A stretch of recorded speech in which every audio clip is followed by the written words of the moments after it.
Light on the set. Camera speed. Sound production. Roll sound. Rolling. Sound production. Take 2. Welcome to the I Remember Liking That Movie podcast. Remember those childhood movies you loved? Now, we're going to watch them again and find out if they're still as amazing as you remember. Or, your father was right. You were an idiot, and everything you watched was stupid. So buckle up, movie aficionados. Over-the-top gore? Check. Over-embellished action? Check. Gratuitous nudity? Double check.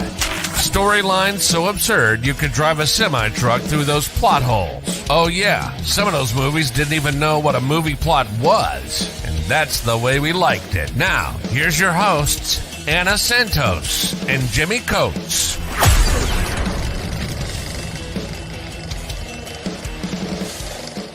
Got something important to do.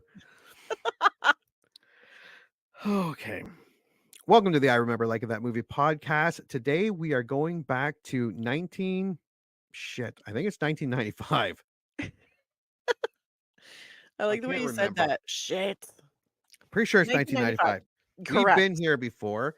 Love going back to the 90s.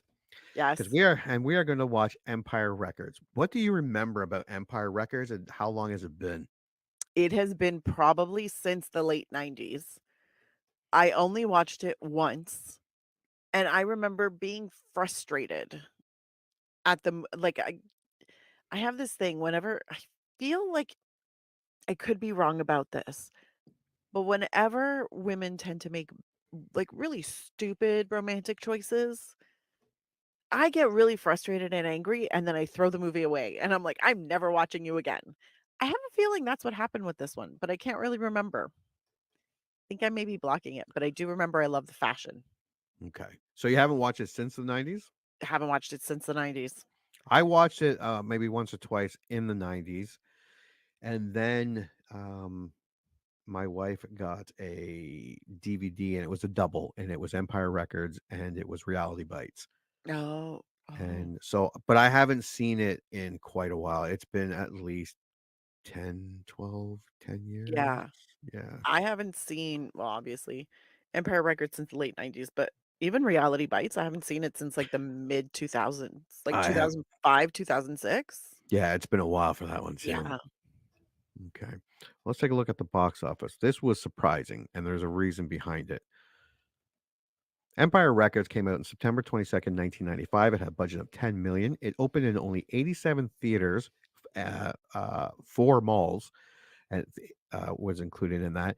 And it opened in 17th place. It had a weekend opening of $150,800, and it grossed $273,188 in total. Jesus. It was a major flop. Now, the reason... So weird. Yeah, Warner Brothers did a test screening, and it was so bad that Warner Brothers pulled all the marketing and all the money because it takes money to print all these different reels and stuff, and they were like, nope, and they never even gave it a chance. Once it hit video, it got very popular, and it became a cult classic. Yeah. But yeah, it's 87th, 17th place. It disappeared really quick. Yeah, no kidding. I always thought it did better in the box office. Yeah, so I was surprised. I was like, wow. Yeah. Let's go to the tail of the tape. Empire Records, 1995. It is a drama. That was a comedy too, but it's PG-13 and comes in at 1 hour and 40 minutes. Okay. That's feeling short right now. Taglines. Open till midnight. No. They're selling music, but not selling out. No. Damn the man, save the empire. No. The music is the glue of the world. It holds it all together. Fuck that. That's stupid. What's with today? Nope. That's it. Jesus. They Ah, put no money into marketing this movie. no. Okay, here's the synopsis. Joe, Anthony LaPaglia, runs I say Empire. Palia, but Oh, okay. Runs Empire Records, an independent Delaware store that employs a tight knit group of music savvy youths. Hearing that the shop may be sold to a big chain, slacker employee Lucas, Rory Cochran, bets a chunk of the store's money, hoping to get a big return. When this plan fails, Empire Records falls into serious trouble, and the various other clerks, including lovely Corey, Liv Taylor, and gloomy Deb, Robin Tunney, must deal with the problem among many other issues. Yeah, it sounds like a teen 90s yeah, thing. it does. God bless. And here's the poster. All right, so it is at the very top. They're willing to sell. They're willing. They're selling music, but not selling out. Okay, it's very small to me. Yeah, And that's then what you I'm here have for. the cast, the young cast, a lot of recognizable people. Mm-hmm. Uh, Empire Records at the bottom. There's a little boom box with a dog with headphones on, and then open till midnight, and then the rest of the stuff. It's not a bad poster. No, it's not. Okay, so let us go now to Rotten Tomatoes. Out of 35 critic reviews, it comes at 31%. Wow. Now, 100,000 audience reviews comes in at 83%. That is fucking a big difference. That is a huge difference. Huge. And this is not like it's like a thousand audience. This is 100,000 plus audience. So by Wow. it really does earn that cult status. Yeah. Critic consensus. Despite a terrific soundtrack and a strong early performance from Renee Zellweger, Empire Records is mostly a silly and predictable teen dramedy. Not sure what they were expecting. I know. All right, so let's start with the fresh, and you may go first. I'm ready. An anecdotal comedy like this lives or dies on the charisma of its ensemble, and this is a decidedly fun group to spend 90 minutes with. Rob's Movie Vault, original score B+. A box office flop that became a much loved cult hit. The movie's flaws are the very things that have endeared it to fans over the years. Alistair Lawrence, Common Sense Media, original score, 4 out of 5. Mm. For all its faults, the good-natured, quirky humor that this, for the most part, offers ultimately makes it very hard to dislike. Caroline Westbrook, Empire Magazine, original score 3 out of 5. One of the hippest and most enjoyable movies of the 90s. This rocks. Caffeinated Clint, movie hole, original score, 4 out of 5. It has a good soundtrack, lots of free-for-all dance scenes, and derision towards aging singers and capitalists, and you just can't get enough of that. Eric Vanstrom, filmcritic.com, original score 2.5 out of 5. All right, here comes a rotten. Ready. If Clerks were written by TV hacks, it might feel something like this. Mark Caro, Chicago Tribune, original score 1.5 out of 4. Tell us how you really feel, Mark. A great 90s film if you never actually experienced the 90s. Felix Vasquez Jr., cinema crazed. It's high on charm and low on quality. The writing is pedestrian at best. The characters are paper thin, and director Alan Moyle lets the music do the heavy lifting. Jason Bailey, Flavor Wire. He really didn't like it. A soundtrack in search of a movie, Empire Records is one teen music effort that never finds a groove. Ken Eisner, Variety. Working in a record store is the coolest job a teen could ever hope to find, but you'd never know it watching this film. Christine James, Box Office Magazine, original score 1 out of 5. If the movie is a lost cause, it may at least showcase actors who have better things ahead of them. Roger Ebert, Chicago Sun-Times, original score 1.5 out of 4. Wow. Okay, let's go to IMDb. 61,000 user ratings of this coming in at 6.7 out of 10. Wow. Yeah, that's not bad either, really. No, it's not bad. It's just interesting. Yeah. All right, here we go. You may start. One of my modern favorites. Wait. The favorite. 10 out of 10. Me Family 6. A good teen movie that shows how bad today's teen movies have gotten. 9 out of 10. Oh, I'm sorry, whoever wrote this. I did not put your name down. I was going to say 2 of them straight back to back. Great cheesy feel good teen comedy. 8 out of 10, The Human Duvet. A hilarious, nostalgic, and rocking trip down memory lane. 7 out of 10. Oh my God, I did it again. If you wrote that, please Yeah. tell us who you are. Feel good about yourself. If you're still interested after 30 minutes, you'll like it. 6 out of 10, Lewis Kendall. Watchable. Sure. 5 out of 10. Paul Hackinson. Have a few laughs and send it off to oblivion. 4 out of 10, Wave Cats 13. Tries too hard to be cool and fails. 3 out of 10. Rams Lakers. Wow. Someone read the script and said, yeah, I'll give you money to make this. 2 out of 10. Kevin TCP 5586. Oh, here are some honorable mentions. I'll do this and you can do the last one. All right. Here are the honorable mentions for 1 out of 10s. Over budgeted clerks, Mafia Hitman. There is no dog in this movie, pronoun 36. You have finite time on this earth. Don't waste it on this. Not actually Ashley. I'd rather shoot my head off than watch this again. Bella Bombastic, all 1 out of 10s. Damn, Bella. But the number one movie, the number 1 out of 10. Can you read that? I can. Okay. A funny and witty movie. Highly recommended for and fans of the rock music genre. I was actually very impressed with this movie. Not only did it pack laugh out loud funny moments, but it even had a moral of friendship and love deep down. It had an awesome climax, a great ending, good acting, and some skillfully executed dramatic moments. Any fan of the rock genre will love this movie too. I like mostly old punk and some new stuff as well. And this movie had tunes from AC/DC and even cool original music, at least I think it's original, that Renee Zellweger sings. All in all, I praise the skillfully witty humor and the moral that, and I know it's corny, you can accomplish great things if you stick by your friends. It is also quite entertaining to see Liv Tyler flip out about being criticized for a speed addiction, generally not one of Liv Tyler's roles. And the character of Lucas is hilarious with his insightful views. So if you are into modern or old rock music, check this out. Just kidding. This movie sucked. 1 out of 10, Leatherface 33. I can't wait. All right. That was fantastic. All right. So, yeah, a bunch of different. Yeah.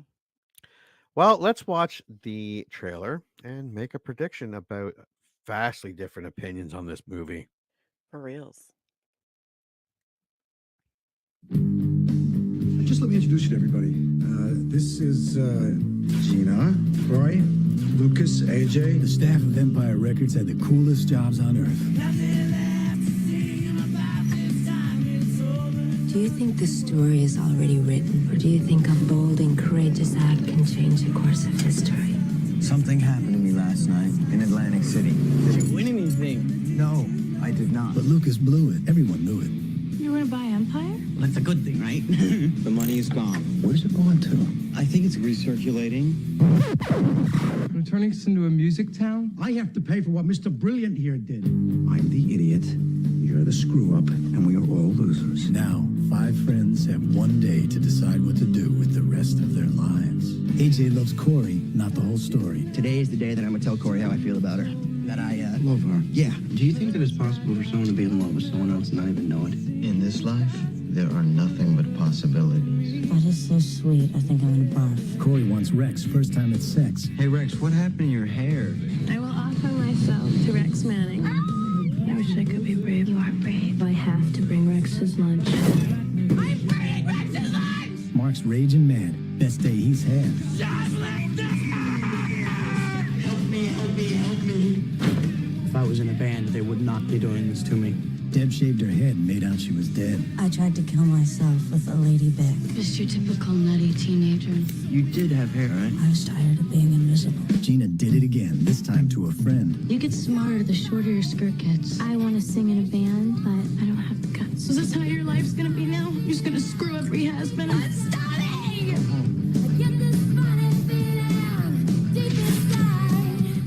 Want to know more? Check out the store. Empire Records open till midnight. This is Mark. Midnight.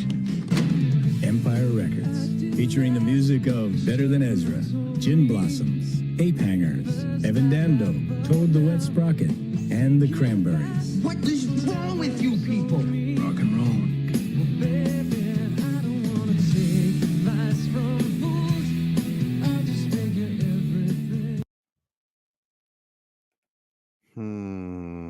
I'm gonna hate this. Yeah, I'm kind of like, it's been a while, and now I kind of see, I think I might know why. It doesn't look good at all. Looks Yeah, no. stupid. Deep in my soul, deep in my soul. My soul is telling me you're gonna hate this. But I'm Yeah, gonna watch this. it. Yeah, I don't. So that's our predict. I think both of us are saying we're not going to like it. Yeah, It I have doesn't a look feeling. good. No, it does Or, not. either that's just a horrible trailer, or I mean, fingers crossed it's just a horrible trailer. Like it could bring some nostalgia, like especially like the clothing, I think, yeah, the clothing, tying, music, the music. 100%. Yeah, here's hoping it's a lot, like a lot of nostalgia, like a whole lot. So much nostalgia, we don't realize that the movie is shitty. Yeah. Yeah. Okay. Well, we are gonna go watch Empire Records begrudgingly now. Yeah. And when we come back, we are going to review it. Let's all go to the lobby. Let's all go to the lobby. Let's all go to the lobby to get ourselves a treat. Delicious things to eat. The popcorn can't be beat. The sparkling drinks are just dandy. The chocolate bars and the candy. So let's all go to the lobby to get ourselves a treat. Let's all go to the lobby to get ourselves a treat. And now, on with the show.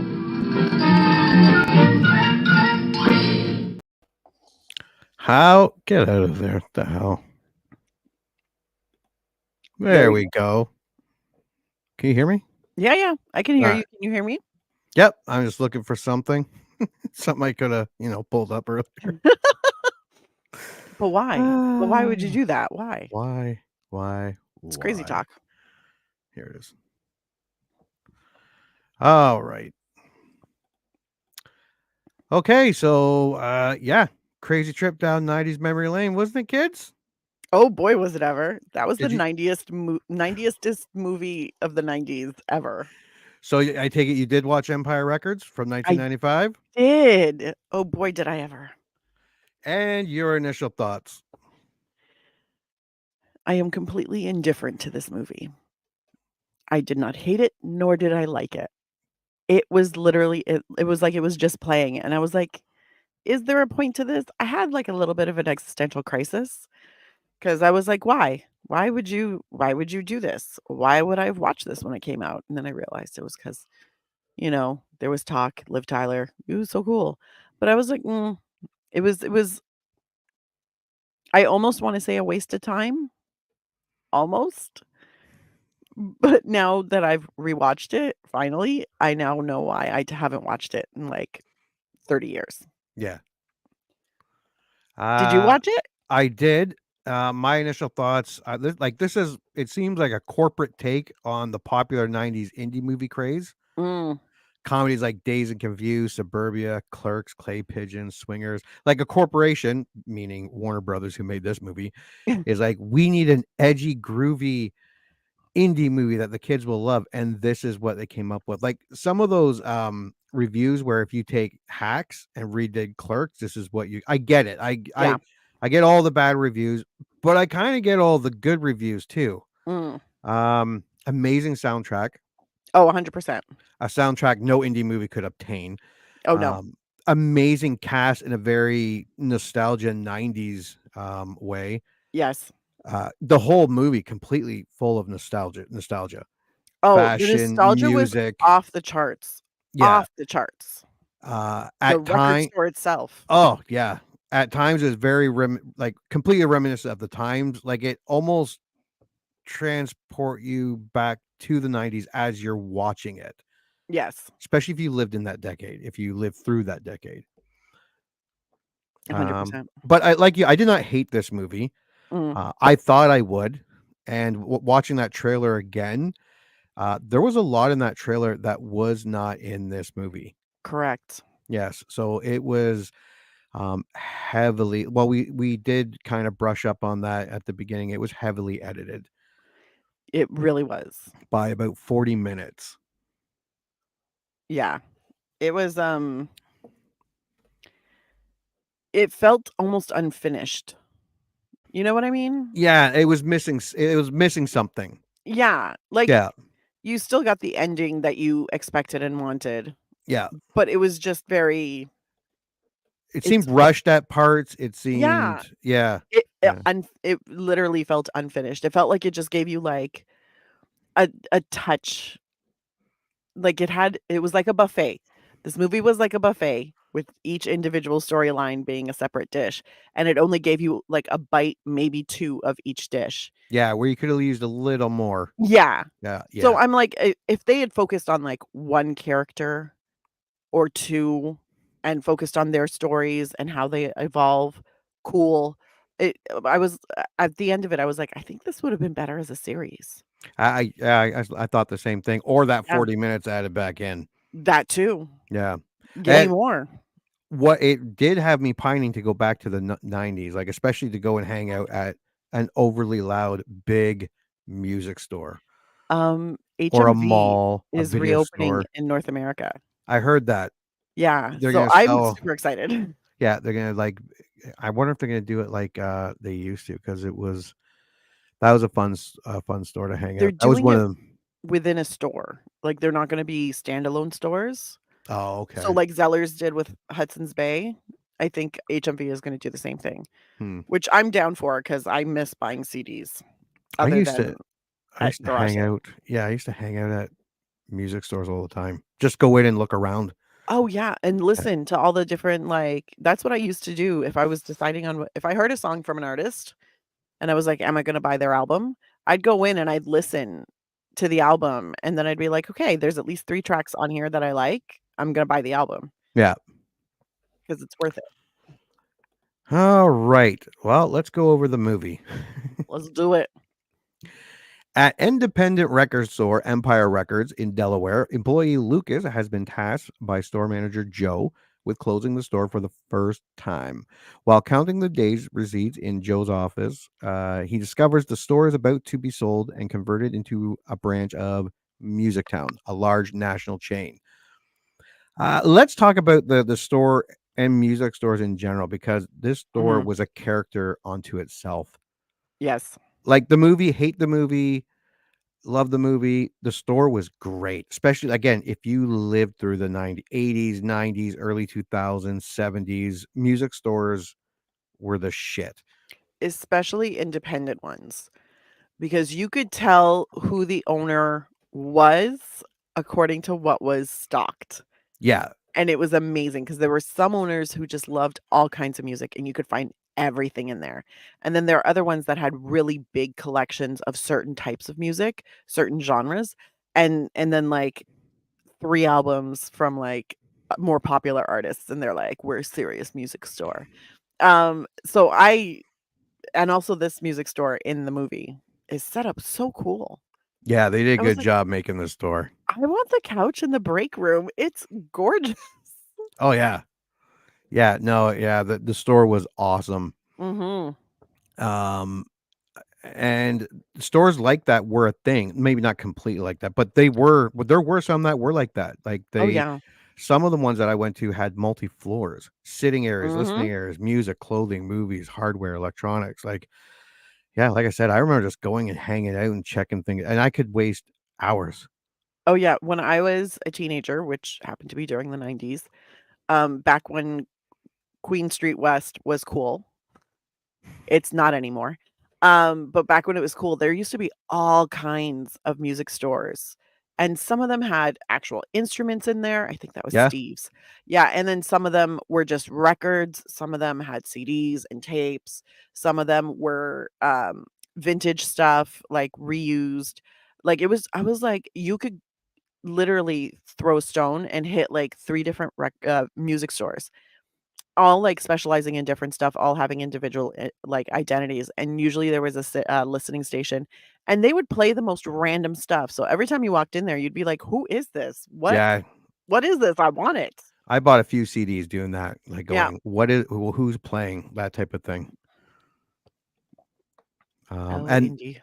as a teenager in the 90s, the best job you could get would be music store, video store, gaming store. Those were the 3 best jobs. I never had any of those, but I worked at Second Cup from the time that I was 16 until I think a year after my first year of university, so until I was 20. So I was there for about 4 or 5 years, like straight through. I was like, "No, man, if I have a job, I'm not looking for another one." However, it was always my goal to work in a record store. Yeah. But then I wondered about restocking that place, and I was like, "I don't wanna work at HMV." That's too much to carry. Yeah, I remember the one HMV, and it was like, I think it was 3 floors? The one at Yonge and Dundas? Maybe. Yeah, Yeah, it's it a was whole 'nother thing now. huge. It Yeah. was ginormous. You had to take escalators up. Yeah, And you when had to those take escalators were out, I was like, "I don't need anything from the top floor." Yeah, I'm good. I can wait to get that CD. Yeah. I'll listen to the radio. Or the DVD. I Yeah. went there a lot for, The like, cheap DVDs, yeah. DVDs. Yeah. Got quite a few for, like, $10, $5. I'm like, "Yes." Determined to keep the store independent, Lucas hatches a plan, taking the day's cash receipts of approximately $9,000 to a casino in Atlantic City to quadruple its playing craps. Though successfully doubling the money on his first roll, he loses everything on the second. Okay, I like the opening. The whole Lucas Yeah. trying to be super cool was a little over the top, but when everyone was cheering him on, that woman was hitting on him. Yes. And then when he lost it and they just all abandoned it. That was And she great. says, "You were so cute. Yeah, you were so cute. You were so cute a few minutes ago." I was like, "Oh, ouch." Yeah. The following morning, fellow Empire employees AJ and Mark find Lucas, who confides in them about the previous night's events. Just before riding off on his motorcycle, Joe arrives and quickly receives frantic phone calls about the missing deposit from both the bank and the store's owner, Mitchell Beck. I liked AJ. I love this cast. This cast cast was is great. Yeah. Cast is fantastic. Like pretty much everyone was recognizable. A couple of them were like, I know you from somewhere. And then others were like, I definitely know who you are. Yeah. There were a lot of them where you're just like, Yeah. I know your face. I've seen you in other things. Or your face looks a little different. Other employees arrive, including overachieving high school student Corey and her uninhibited best friend, Gina. Actually, Gina picked Corey up, and Corey had made cupcakes. Mm-hmm. And Corey also states that today is the day that she gives herself to Rex Manning. That's right. It's Rex Manning Day and at then the record store. Yeah, and this scene, I quickly was reminded why I liked this movie back in the 90s. Renee Zellweger and Liv Tyler. And can I tell you a secret? Uh-huh. I had a crush on both of them. Surprising. I mean, come on. I am shocked. Renee Zellweger wearing a short skirt and crop top blouse, whatever the hell that thing was. Other than Deborah, everybody's wearing a very short skirt. Yes. And I'm like, it's okay to have longer skirt or, pants. Liv Tyler was wearing a crop sweater. Which was all the rage. Yeah. I even into the early 2000s, because I remember when I worked at Guess right after film school, because SARS hit. So there was no work in the film industry, which was amazing. The only thing they had were cropped sweaters. I'm like, can we get a sweater that's just a couple inches longer? Nope. Everything stopped right at your belly button. And I was like, just a little longer. It's a fucking sweater. You're supposed to keep warm. But anyways, it was a cute sweater that Liv Tyler was wearing in this movie. Yes. And it was a cute schoolgirl skirt. Mm. Yeah, just watching these two alone is enough. Way to perv it out. Yeah, what were we talking about? Renee Zellweger was 26-ish during this movie. Liv Tyler was 18. Nice. That's for people who want to know. Also, AJ and Mark pull them aside and tell them what happened with Lucas. And they all go into that store, poking the bear by asking Joe, how's it going? You seem stressed, Joe. What's wrong, Joe? And that's what we did in the 90s. There were bullies and people who made fun of you and piled stress on you. And they were usually your friends. Or family. Or family. That's how we rolled in the 90s and the early 2000s and the 80s.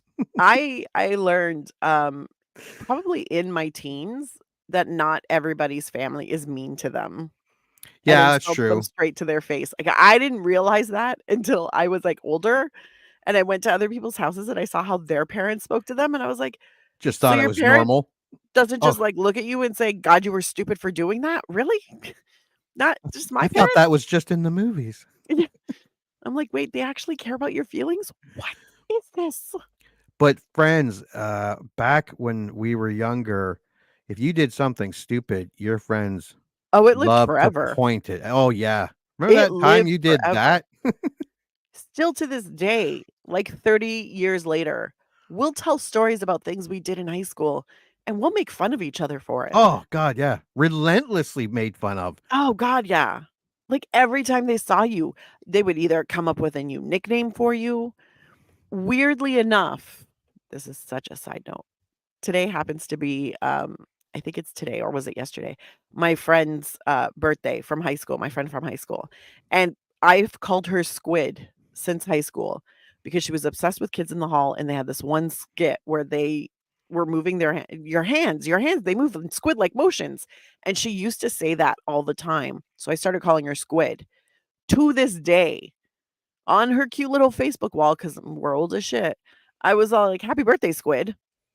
And I say it in front of everybody. And people are like, "Why does she call you Squid?" I'm like, "Let me tell you stories about how we used to hang out in the halls and repeat Kids in the Hall skits." Yeah. Oh yeah, you could. Yeah. It doesn't matter. That's just the way it was. You could have been trying to talk up a girl. Yeah. And your friend would be like, "Hey, Jimmy, tell the time that you shit your pants." If you have any sort of bodily function in front of one of your friends. Oh, yeah, it's relentless. It's fun. Forever. It's fun. Yeah. Anyways. I don't think kids today could survive in the 90s.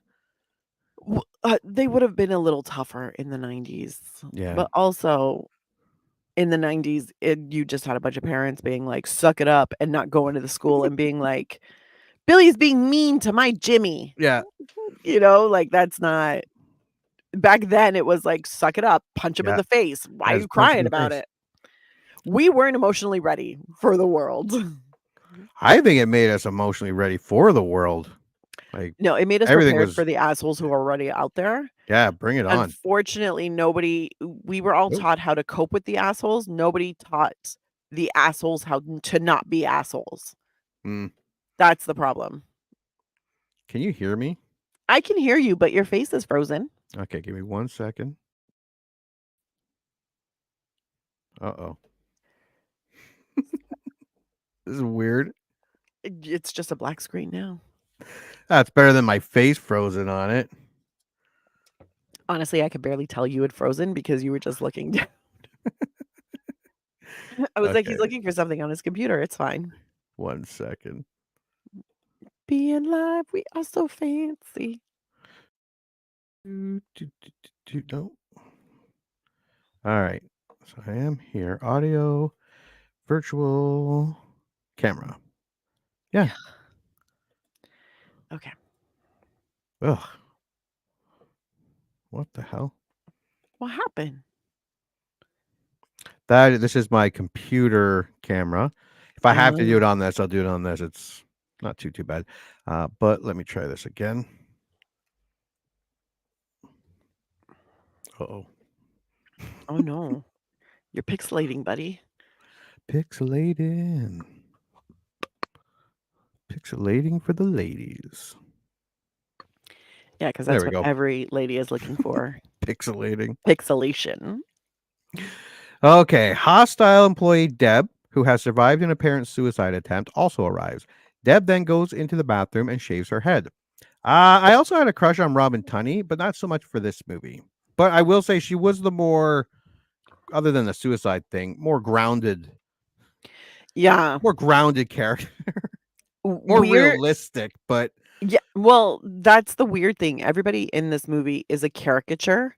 yeah. Like, there are very certain roles that everybody fills, like, within, I guess, their idealized 90s situation. Um, Robin Tunney was probably the most realistic, like, closest to a real person Mm-hmm. character. But also, when she shaves her head, she has a very beautiful skull. So, I mean, Good. Yeah, I was gonna say, like, she had a great skull to be yeah, completely she was bald. working the baldness, and I Yeah, was like, I am not mad on it. Also, her face is just so beautiful yeah. that you're like, you don't even need the fucking hair. And this is like the third Robin Tunney movie we've done. Like The Craft, Vertical Limit, and now Oh, this yeah, that's one. right, Vertical Limit. Yeah. I think I blocked that for a hot second. But No, yeah, no, she. she's got great, like, facial feature like, she's got just an objectively beautiful Oh, face. yeah, she's gorgeous. Yeah, so I'm like, you know when some people shave their heads, they look like a completely different person? She just looked better.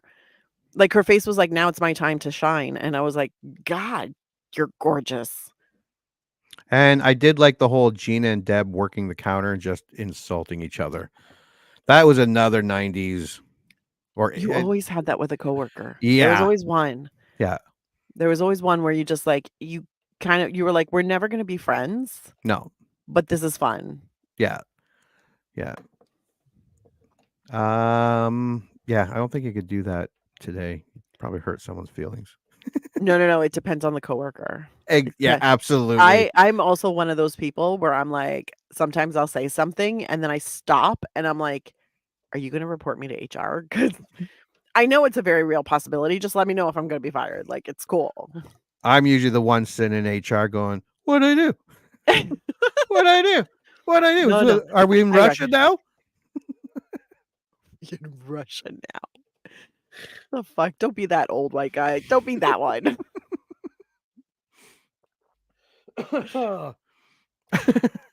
Oh, yeah. It was a great I did like watching them, insult each other. Honestly, it was It was very very entertaining. I was yeah, like, "I want more of that." and maybe this is why I didn't hate this movie because it just kept reminding me of the 90s. It reminded me of being a teenager in the 90s. I don't know, it was No, I'm a firm believer that the nostalgia oh, it was and, like, huge in this it movie. was so, so huge in this movie, and I think it takes the edge off of how shitty of an actual movie it is. Like, Yeah. if you're objectively looking at it, and if you're not someone who lived through the 90s, Yeah. You'd be like, y "What the y fuck?" you'd spend the time watching this movie being like, "Why did they make this?" Yeah.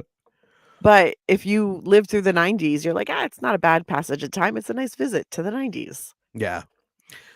Okay, upon Lucas's arrival, Joe confronts him about the missing deposit, and Lucas confirms the money was lost. Joe explains his anti-Music Town plan to the employees. He had saved enough money to become part owner of the store to save it, but will now be $9,000 short as he must cover the missing money with Mitchell. Again, I like the whole "where's the money?" And he's like, "It's gone." Where? Yeah. Atlantic City. I mean, it might be circulating in other towns by now, but That would have been funnier if there was a reason for him to be so, obscure with his answers. yeah, I made a note where I was like, "Why is no one pissed at Lucas?" Because you literally just heard that this big franchise is going to take over the store that you love, and it's not gonna be the same, and you're probably gonna lose your manager, and everything's gonna change, and everybody's just like, "Mm, Lucas went to Atlantic City. Whatevs." yeah, yeah. I'm like, "Why Because he is was kind of nobody like angry?" it'll work itself out in the end. Yeah. Was his kind of attitude. See, I think if they had had one small conversation where they're like, "You know, Lucas always comes up smelling like roses," or something. Like, he knows what every time he fucks up, it gets better. Like, he always wins. We don't know Yeah. how. Like, if there was something like that, because I'm like, why is nobody pissed at Lucas? I don't understand. Yeah, well, they get pissed at him. Well, Joe gets pissed at him. Mm. We also get that AJ's in love with Corey. Mhm. He and me both. And decides today is the day that he tells her he loves her by what was it, 137? 137. Yeah. Mhm. Joe is distracted from the crisis due to the major store event, Rex Rex Manning Day.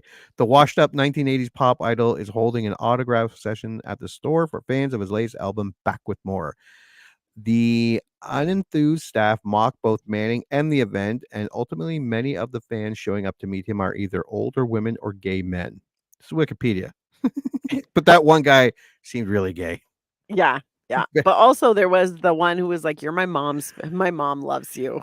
That whole part where they're doing that was great. Where Yes, the meet and greet and the where the old woman lady comes up just singing. singing it. Yeah, she's doing it in like I was like, opera style. "Oh shit!" And And Rex then Manning is like, "What the?" also that music video that they showed for Rex Manning. Oh, so good. That was like half of the like artsy pop song music videos. Oh yeah, I was like, I can name like 4 videos off the top of my head that look just like this one. And he was wearing the pirate shirt with, oh God, it was perfect. the puffy shirt. Yeah. Yes. So good. The 90s may have had the most decisive, like every genre, like it had every genre being represented. Every decade does, but every genre was big at the same time, like selling Yeah. CDs, grunge, metal, new metal, Yep. country, pop, rap, gangster rap. It was all You can there. name like top artists for all the genres. And it goes They were across the board. huge. Yeah. I couldn't tell you who's sitting number 1 at the country, although it might be Beyonce, the country charts right now. However, at the time, I'm like, yeah, this was about the time that Shania came out. Yeah. So, like, "Any Man of Mine" would have been, like, the first song that you would have thought of, and then there was also, everybody was still very much in grunge, so in Canada, it was Bush X, although it was Bush everywhere else. I Mother Earth, oh god, who was the other? Our Lady Peace. Our Lady Peace. Yeah. Yeah, but you knew who it was. Oh Like, yeah. Biggie was huge for rap, and then, Diddy was coming up. He's got his problems now too.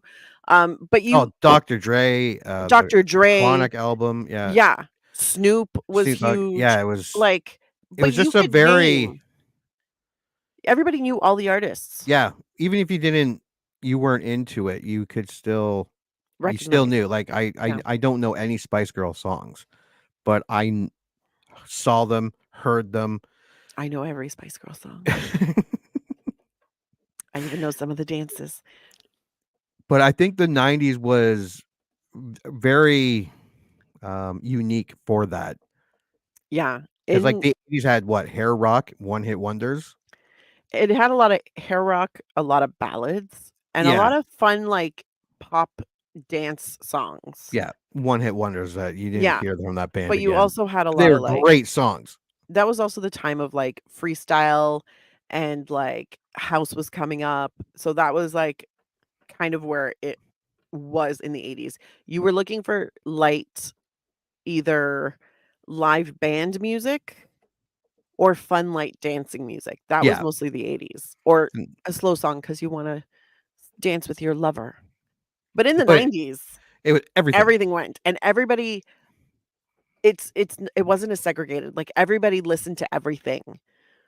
Like, in '95, when this movie came out, I was definitely in more of my alternative kind of rock phase, but I was Mhm. still listening to rap. I was still listening to country. I was still listening to pop music and to R&B and hip hop. Like, I was listening to everything, and so were all of my friends. And So I think also in the 90s that was huge was movies that came oh, out with their yeah. soundtracks. Soundtracks were Soundtrack albums were huge. I have so many movie soundtracks Yeah, I had quite because a few. Because you sit through a movie and you hear all the music and you're like, "Oh, I like this song. Oh, I like this song too. Oh, I like this song too. This song's really," and you're dancing in your seat. That was one thing that this movie had. Great soundtrack. I danced through most of Oh, it. yeah, it was an amazing soundtrack. Yeah. And then it got to the point where movies were putting original songs just for their movie soundtrack. Yes. Yeah, it Because they was were like, we can't get an Oscar anywhere else, but we can definitely get it for a song. okay. So, though detained by Joe in his office, Lucas nonetheless apprehends a belligerent young shoplifter who identifies himself only as Warren Beatty. Okay, so before we get to Warren, we meet Mhm. Eddie. Eddie, who gives Mark a mixtape and special brownies. I miss mixtapes. Kind of. Mhm. For those listening and are too young, a mixtape is like a playlist, except you could only get what, 5 or 8 songs per side, so like 10, 15 songs. No, you could get like 8 if you got one of the longer tapes. Oh, the longer ones, yeah. Yeah, you could buy 90-minute Yep. yeah, the sound quality wasn't as good as the 60-minute or 30-minute But it was one, there. but it was available. A few times in cleaning out some of the boxes that I have in my house, I'm like, "What? Oh my god, here's a mixtape." One of them was my friend Marisha from high school used to make me mixtapes of, like, bands that she loved. One of them that she used to they're named Finger 11 now, but at the time, they were the Rainbow Butt Monkeys. Oh, yeah, yeah, yeah. Yeah. Yeah. So she was like, "Here are the new songs," and I was like, "Oh, thanks." And I was like, cool, I'll listen to it," and I liked it, but I was like, I'm not that big of a fan of the Rainbow Butt Monkeys, but they are very talented, very talented. But yeah, I have some of those, and then everybody was like, "Dance Mix Volume 1, Yeah. Dance Mix Volume 2," and you're just That like, was a great way to get just number 1 songs, "Yep." rock. Everyone had it. Rap, rock, pop, Well, dance mix. mixtapes were when it starts with when we're making at Make home from at the home. radio or Yeah. recording. And then Then it music took on companies were like, "Hey." yeah. So they started doing it themselves where they're like, "Here's a collection of all of our songs from all of our artists that you're gonna love." And then even, like, Much Music, MTV, I think, did it too, but definitely Much Music. They had their dance mixes, their CDs, their all they had the rock ones, they had all that. And I was like, "Ugh, you guys are taking some of the magic out. Because if you're not sitting there with your fingers on the play and the record, like, what are you doing with your life?" Yeah. I do like the convenience of listening to whatever I want whenever I want. It is Um, nice, although I do miss I yeah, have a CD that player, so I still play CDs. ugh. I fucking Sup, love it. grandma? Yeah, and you know what? When the internet goes down, one of us will be listening to music, and it's not gonna be you. Yeah, that's what my wife keeps saying. "What if the internet goes down forever?" I'm like, "If the internet goes down forever, we have a bigger problem than what music or movies we're gonna be watching." Oh, a lot of people are gonna have no idea what to do with their time, and Oh, I'm like, no. "This is why I have books. I have a Yeah. DVD player and DVDs." Like, as long as I can get electricity, I'm good. That's what solar Uh panels are for. Joe also hands out the rule and regulations of Music Town, reminding everyone that once the store turns into a music town, there's no more dressing the The way way they you want. want. Yeah. Yep. Actually, it's brought up on by Gina playing Money, Money by the Flying Lizards, Oh, yeah. and then substituting Joe's like, Joe wants his money. Dun, dun, dun, and he gets all pissed off. And Gina and Deb, who hate each other, bond over the fact that they hate the Music Town rules, Yep. and they're going over the do's and don'ts. They start setting up for Rex Manning Day. Mm. And over that is Video Killed the Radio Star by is it the Buggles or Bugles? I think I wanna say Buggles. I want to say Buggles too. It's it's one of my favorite songs. Oh, yeah. First FYI, the first video on music video MTV. played on MTV. I didn't know that till I And I was doing think the, this. like, 3rd video was, like, a Michael Jackson one. Yeah, I can see that. Yeah. Which is funny because apparently Michael Jackson had a whole theory. Um, they weren't really playing, black artists on MTV. So that's why a lot of his videos were so over the top and full of production, because he's like, I'm going to make it so good that they can't not play it. Like, they have to play it. That was the reason they were over the top and big Yep. production.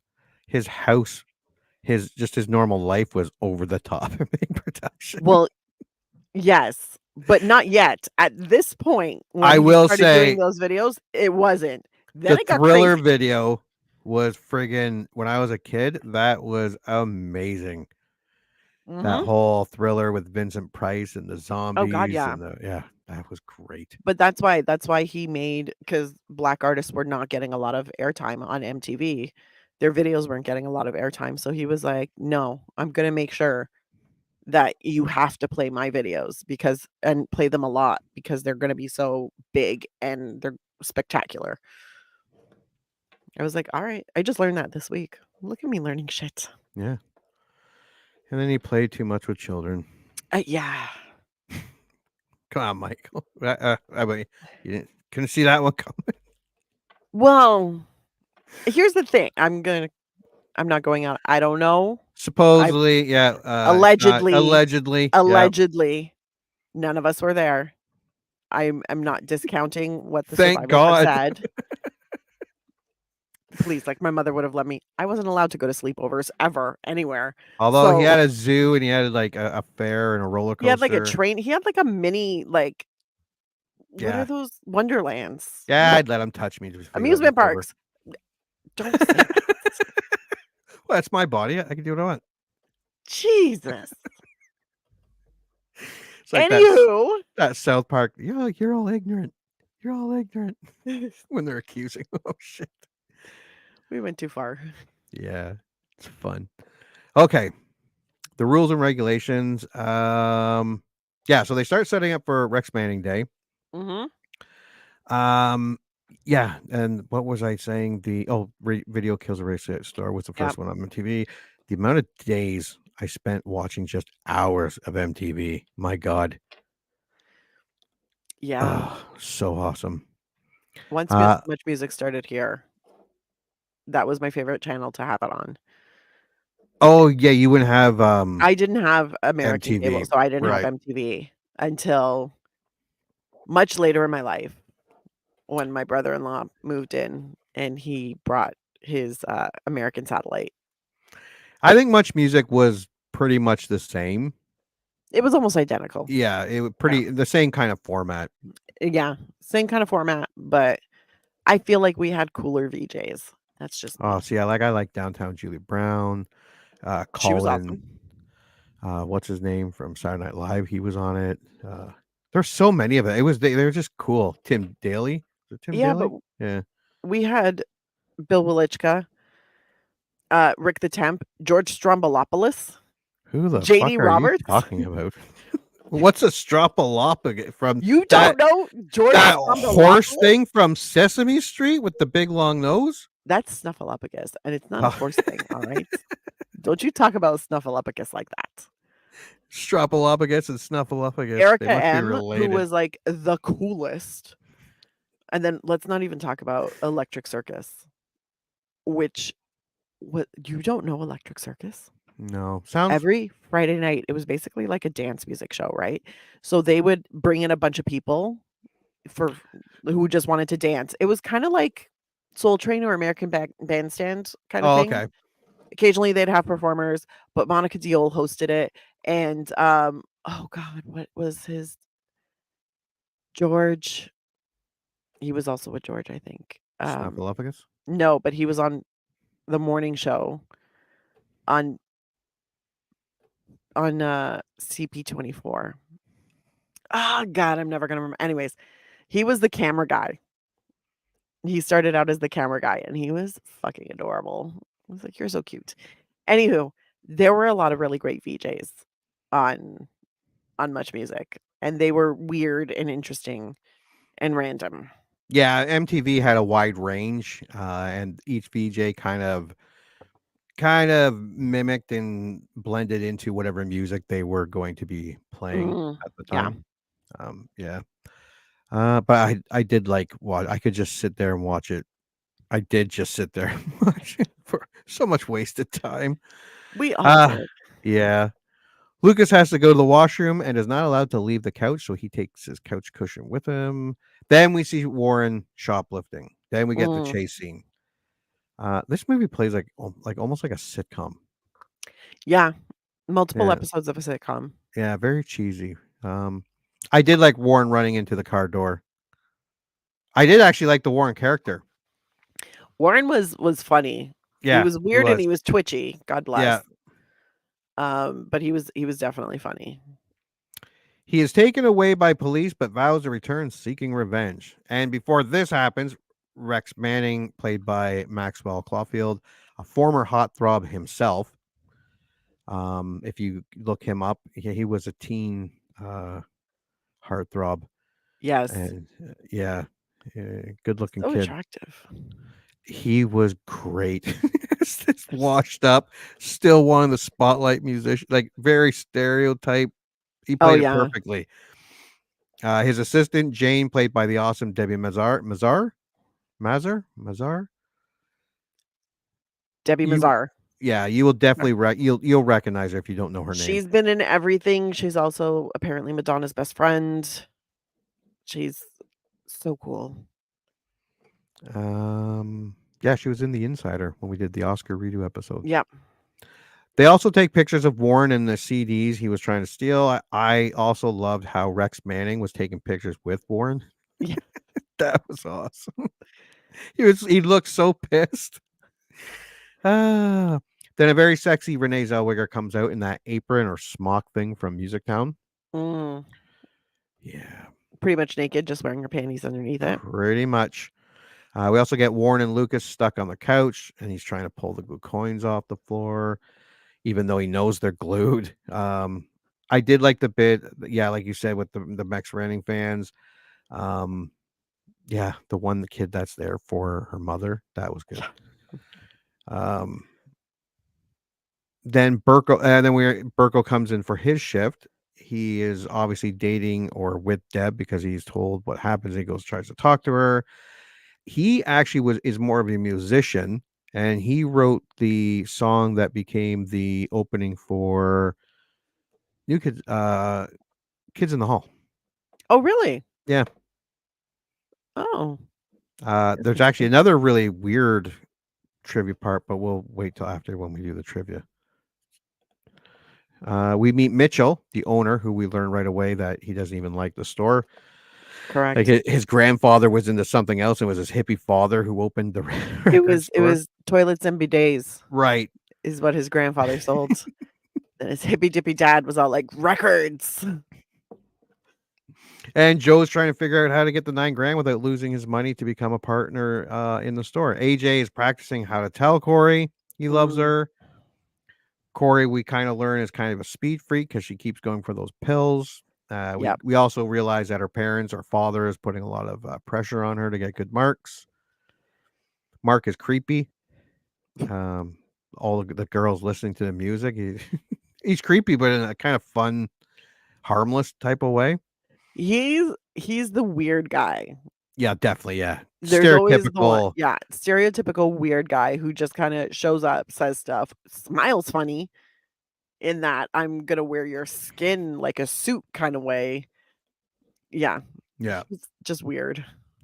Then the cops pick up Warren and he's like, Lucas steals 9,000 and nothing happens to him. I steal a couple of CDs. I go to jail. We also get the scene where Corey tells Joe after several times and the one giant freak out that she will be serving Rex Manning's lunch. Yeah. Because he's like, Barco's going to serve him lunch. She's like, and then finally she just slams the table. I'm going to serve Rex Manning's lunch. Yeah, she lost her shit real quick. Encouraged by Gina, Corey indulges her schoolgirl crush on Manning by attempting to seduce him, but winds up humiliated and dejected. I wouldn't have dejected her. We know. I would have treated her so good. Not there. I mean, overall, like not just as a one. Well, in this scene where she seduces him, like she takes off her clothing, cool. But she's wearing like this red lacy like push-up bra and then like the most basic white cotton panties. And I was like, oh girl. Yeah, you Oh should girl. have matched. You should have kept your skirt on and just taken Yeah. off the panties. He would have liked it more. But then I noticed when he like leans back and goes to undo his pants, he doesn't undo the belt. He just unzips. Yeah. And I was like, you're not even gonna take off your belt? He's Rex Like, Manning. he's Rex Manning. And I was like, well, girl, run. This is not the man for you. What is he like? He's like rock and roll. Yeah, he's like, well, rock and roll. And he leans back and he just unzips his pants. And I'm like, Rex and Manning like was so pulls out cool. his dick. It's such a shame that he was played by such an attractive man. Yeah, no, he did play this really well. He was did. great. Yeah, he was a douche. He was a funny douche, though. Such a douche.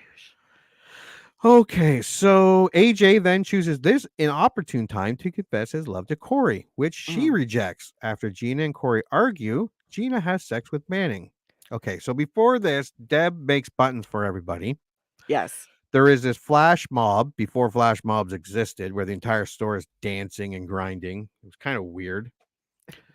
Joe gets mad and it reminds him that he hasn't smacked Lucas around for blowing $9,000. So Joe goes out back and smacks Lucas around.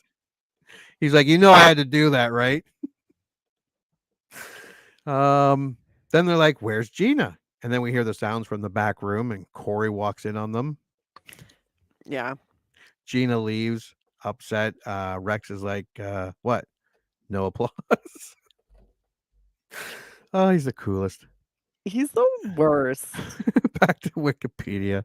When the staff discovers that when the staff discovers that they're doing it, AJ attacks Manning. Gina reveals Corey's addiction to amphetamines. Corey hysterically trashes the store. The guys have to like tackle her and take her back into the back. And Joe tells Manning to leave. Before this, also Lucas, AJ, and even Warren make fun of Rex Manning to June, who later quits, realizing that she's wasting her life. I don't know. Yeah, she was all like, I'm working for Rex Manning. But they're all laughing at her. Yeah, because she's like, whatever. He's like selling. You like the record, right? And they were like, no. This is terrible. And he's old and he's icky. You're like, yeah, he is. On a whole, this movie's storyline is pretty thin. I didn't realize there was a storyline. No, and like, stuff happens, but I didn't think there was an actual storyline. No, there's not really. And I think that 40 minutes might have had some meaning in it. I guess so what you're saying is they cut out the story. I think so, yeah. Yeah. Because if someone was to ask me what this was about, I'd be like, it's a day in the life of working in a record store. Yeah. That's it. Like, there is no actual story. There is no plot. No. There is no plan. It's literally just like, so this is a bunch of stuff that happened. Yeah. Yeah, and when we did the preview, it had one or maybe a couple bad test screenings, and they chopped 40 minutes and made it a limited release.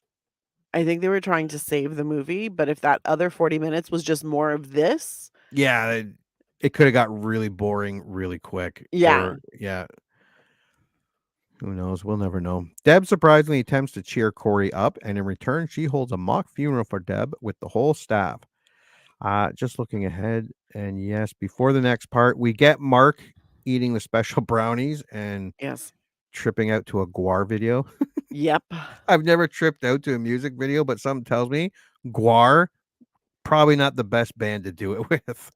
Guar is the kind of band you trip out, even if you're not taking anything. Yeah, them, Insane Clown Posse, Slipknot, Black Sabbath. Although Kiss would probably be a blast, like 70s Kiss. Jane also comes back and asks Joe out on a date. During the funeral, Corey and Gina make up. Again, the 40 minutes, I think, helped space things out, but whatever. Yeah. And I think that's it. We're back to Wikipedia. The shoplifter Warren returns with a gun. Mm-hmm. Ultimately loaded with blanks, and Lucas diffuses the situation by revealing that he himself was a troubled youth until he was taken in and saved by Joe. But that didn't really diffuse the situation. I'd like to point that out. No. No, this is It was just like, Wikipedia. yes, Wikipedia. He didn't diffuse anything, No. but he did tell him about how he was troubled, and Joe helped him out. Yeah. Yeah, because it says here he in turn offers Warren a job at the store. I think Warren asked for a job. And Joe kind of asked the cops what's going to happen to them, and they're like his age. They were blank, so nothing. Yeah. And I'm like, what? That nothing? I like how nobody ever figured out what his actual name was. Yeah, yeah, Like, they just kept calling him Warren. yeah. Mark actually does make him a staff badge thing that he like a store employee badge. After the police leave, Lucas admits defeat and suggests confessing the truth about the missing money to Mitchell. However, the staff try to replace the missing money but can raise only $3,000. Suddenly inspired, Mark runs in front of the news crew covering the holdup, announcing on live TV a late night benefit party at the store to save the empire. An impromptu concert on the roof by Gene and Burko. Another employee raises funds so Joe can hand the money raised to Mitchell for the lost amount. I feel by selling merchandise from the store to give to Joe to give to the store owner was counterproductive. Like, I mean, downright thievery. Like, you I don't sold. I don't think it was the stuff from the store that they were like, I think there was like a donation bin thing and then the buttons. But the guy bought like an Alice in Chains giant poster and yeah. Maybe it's the promotional stuff. That doesn't count. They end up throwing that stuff out. True. Mitchell offers to sell the store cheap to Joe, not wanting to deal with the store anymore. Corey finally finds a dejected AJ on the roof fixing the Empire Records sign and confesses that she loves him too. Yeah, okay. He decides to attend art school in Boston to be near her while she attends Harvard. They kiss. The staff ends the long day with a dance party on the roof. And that is our movie. Yes, it is. Yay. So what was your score? This is a passive stream it.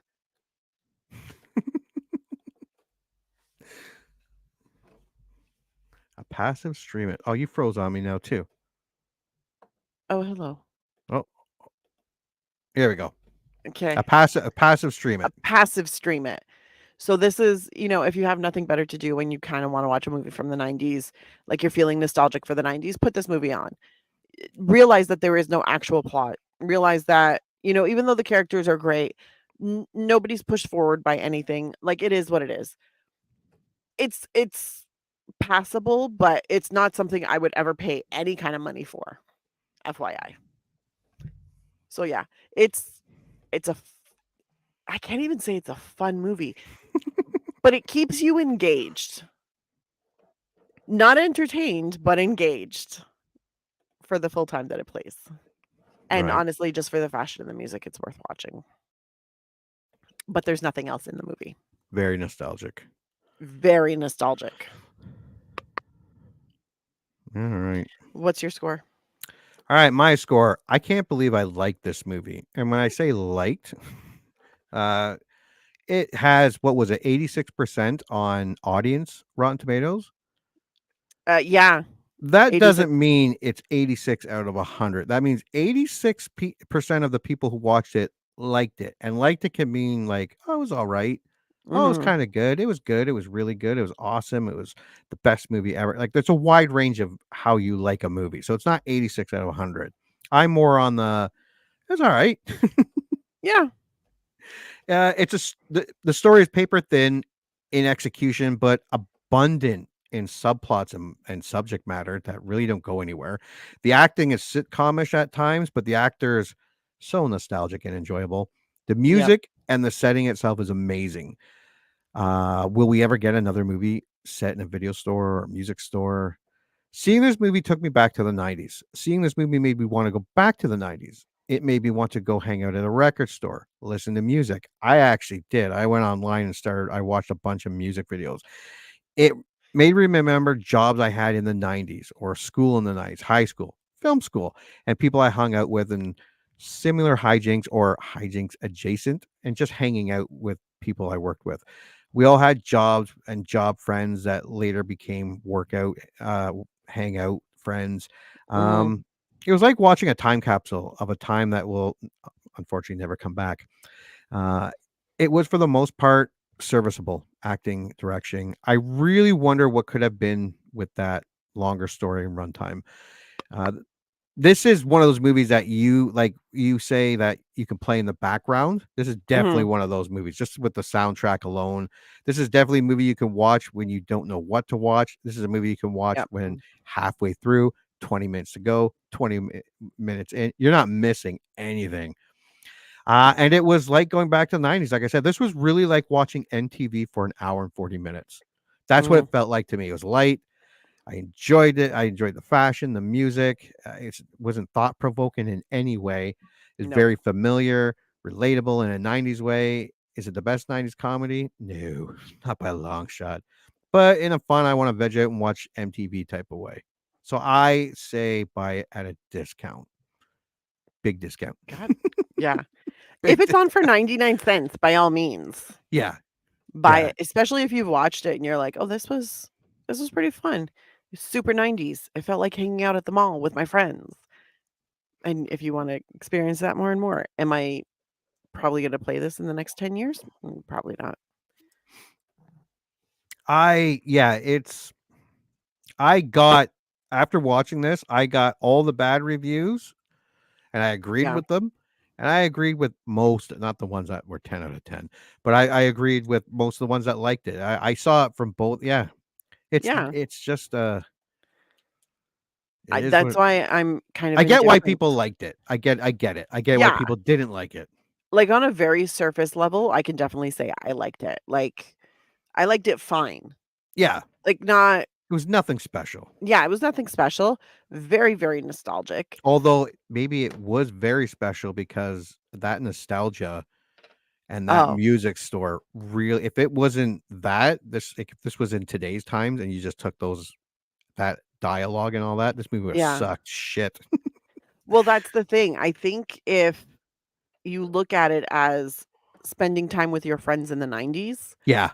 then yes, it's great, it's entertaining, it's a good time. Yeah. If you're looking at it as, is this objectively a movie, like plot, performance, camera, is this something I would wanna watch again without the nostalgia? No, No. not even a little bit. No. However, the fashion, the music, the dialogue, all of that was just so super 90s that I'm like, it is like hanging out at a record store with my friends. Yeah. Yep. So if I wanna feel 15 again, this is what I'm gonna do. I'll watch this movie. All right. Rent it. No. Stream it Stream it. and Passive buy it. stream. Yeah. Passive stream and a heavy, heavy discount. All right. So let's now go to Empire Records trivia. Let me make it bigger so I can read it. You may start. I'm ready. Robin Tunney shaved off her real hair in the bathroom scene. She had to wear a wig for her next movie, The Craft. And we all knew it was a wig. Yep. I didn't. But God made me pretty, so what are you gonna do? Some of you are smart, some of us are pretty. Rex Manning's music video, Say No More, Mona More, Mhm. was shot in Wrightsville Beach, North Carolina in one day. It was shot before principal photography, intended as a 17-second dance move piece for the main actors and actresses to make fun of. However, the music video director shot for the entire day and gave the producers a 4-minute, 30-second music video. That is fucking fantastic. And it's on a bunch of the DVDs or Blu-rays. It comes with the actual music video. Amazing. Put that shit up on YouTube. I wanna watch it. This movie was severely edited in post-production, removing 3 significant characters and up to 40 minutes of footage. The story was also condensed from occurring over 2 days to a single day. I think wonder we if that needed that extra 40 minutes. Yeah, I wonder if that dog was in it. Now, they did make a fan cut. They added 15 minutes, but Mhm. the fans were pissed because they took out a lot of some of the one-liners and a couple of the scenes that they really loved, and so they stopped making that one, the fan one, and went back to the other one. And then they came out with a Blu-ray that had both. Or yeah. You can, if you buy the Blu-ray, it has a lot of the scenes they cut. I wonder what the three characters were. Me too. Makes sense how weird and choppy this movie kind of. A little bit. A little bit. Coyote Shivers, Barco, was married to BB Buell at the time, making him Liv Tyler's stepfather while they were filming. That must have been so awkward. At least they weren't love interests. That would have been Can weird. you imagine? Yeah. Like her dad, stepdaddy. You're not my real daddy. That's so odd. Hold on. He's only 12 years older than her. Mm-hmm. Well, he would have been 30 at this by the time when this movie was filming. Baby would have been like, I don't know, 50, 49, 40, something. God. Anyways, that was me. The movie was written by a former employee of Tower Records store number 166 at the Christown Mall in Phoenix, Arizona. Some of her former coworkers still working there cited anecdotes and other elements of the movie that related to the store for a long time after the movie's release. The store closed in early 2005. Yeah, so I guess a lot of the stuff that happened really did happen. Yeah.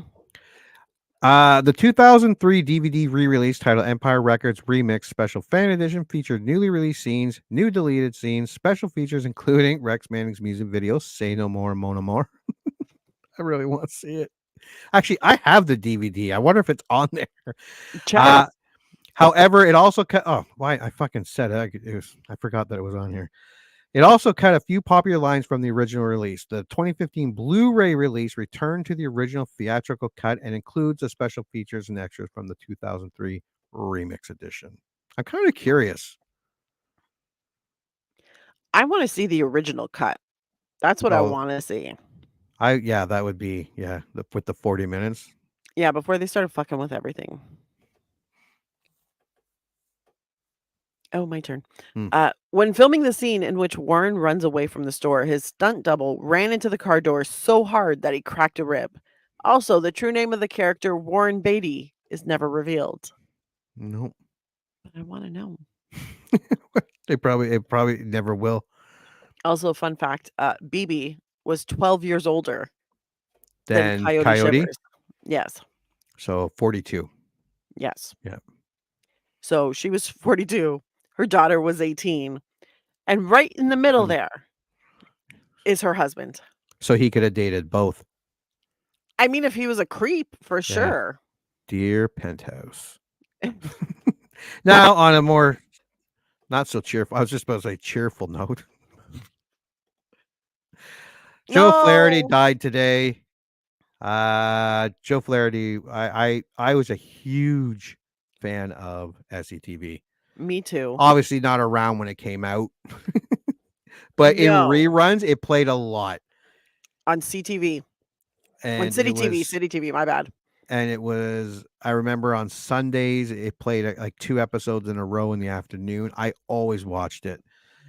And his Guy Caballero, I remember, and Count Floyd, who I kind of stole his thing when he said, they come back from the movie and he's like, "Ooh, wasn't that scary, kids?" And he tries to, or he'll be doing smoking and then put it out and say, "Oh, wasn't that scary?" Or he'll be looking at it like, "What the fuck was that?" And he's like, "Oh, wasn't that scary?" Oh God, he was so good. Yeah, he was 82. 82. Yeah. Yeah. 82 years old. And it's funny because they listed other work that he had done. And literally my first thought was, for some reason, I saw his picture and I was like, no, SCTV. That's all, like, that's the main. I was like, oh, I didn't even realize he was in these other shows. Oh, makes me yeah. a little sad, but SCTV Haunted was Mansion. Haunted Mansion he was on for like the longest time.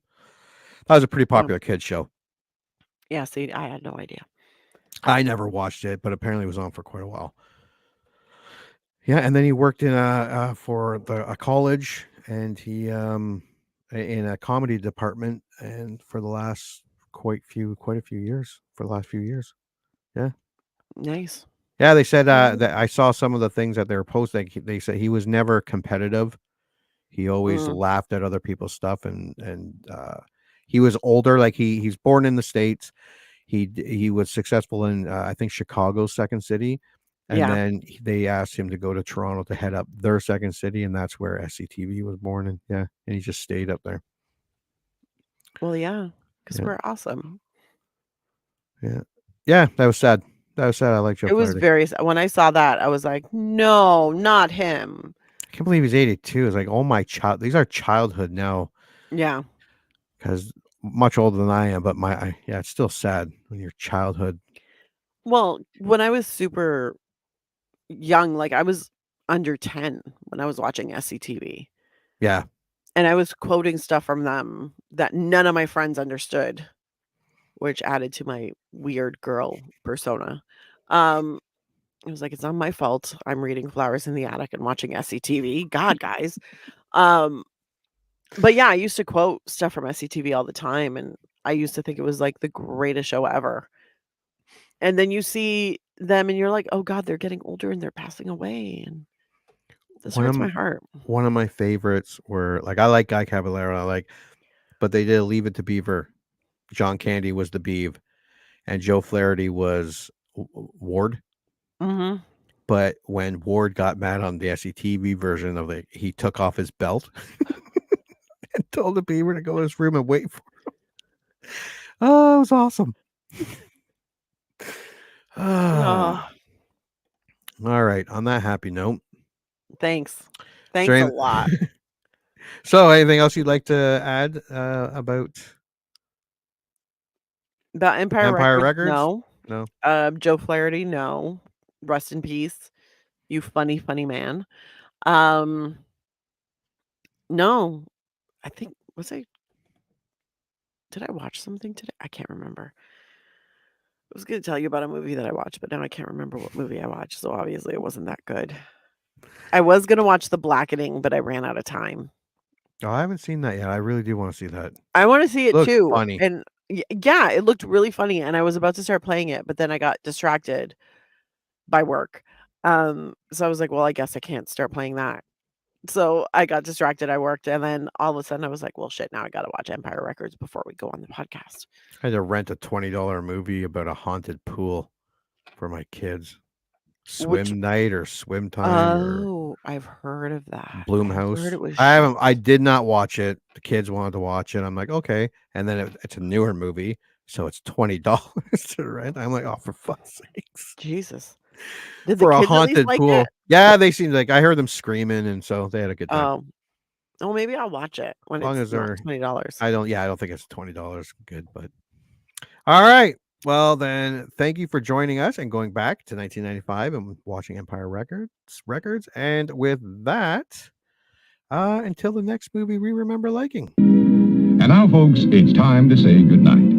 We sincerely appreciate your patronage and hope we've succeeded in bringing you an enjoyable evening of entertainment. Please drive home carefully and come back again soon. Good night.